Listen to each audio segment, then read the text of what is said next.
Well, more than 133,000 troops are in Iraq right now. A year ago, a Penfield man started a nonprofit organization to help narrow the gap between those troops and their loved ones here in the U.S.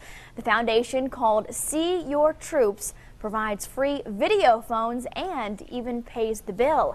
Emily Smith joins us now with an update on that foundation. That's right. Well, it's taken about a year to do this, but there are actually phones now set up in places like Baghdad and Afghanistan. In fact, there are 15 video phones in cafes in Baghdad now being used by American fighters. But there's just one problem. The nonprofit organization still needs to get the okay from armories and other centers right here in Rochester and all over New York State to help these local families make the connection. So far, most of Pennsylvania and Hawaii are the ones on board. It's a telephone system right out of the Jetsons. I'm actually running this off of my computer. The phone, connected to the internet, dials just like a regular phone.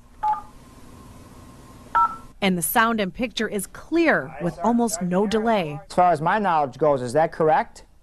Yeah, that's correct, Jim. We're actually talking to Master Sergeant Warren Harris from his base in Hawaii. Harris says the technology has really boosted morale. You're defending your country in a foreign land, and you're able to reach back and touch your family back in the United States or anywhere else in the world. There are now 15 of these Globalinx video phones set up in Baghdad cafes and more set up in other areas, including Afghanistan. Hopper says it's taken almost a year to do, partly because of the military's fear of too much information coming from the front lines. They're in like private cafes. They have a lot of internet cafes over in Iraq, for example, now that are set up for the soldiers. Thanks to the concept, designed partly by Hopper and the Henrietta telecommunications company 5Links, these $250 phones are donated to Armory, Guard, and Reserve centers, and the phone bill is even taken care of. All families have to do is show up. It is free, and we're hoping to help the armories here locally in Rochester. Pennsylvania has been our greatest territory. Unfortunately, Sergeant Harris has family in West Virginia, and like New York State's military centers, West Virginia hasn't taken to the idea. But Harris looks forward to the day it does. Enjoy that warm weather.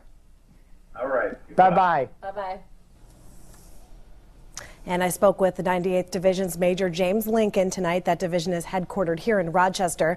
Major Lincoln says the division is certainly going to look into this and says they've been approached in the past, but didn't realize that it was all free thanks to these donations. And to make a donation to the organization, just visit our website, which is news10nbc.com, of course, or you can go to seeyourtroops.com, and there's all kinds of information there. It is amazing what technology can do. Emily, thank you very much.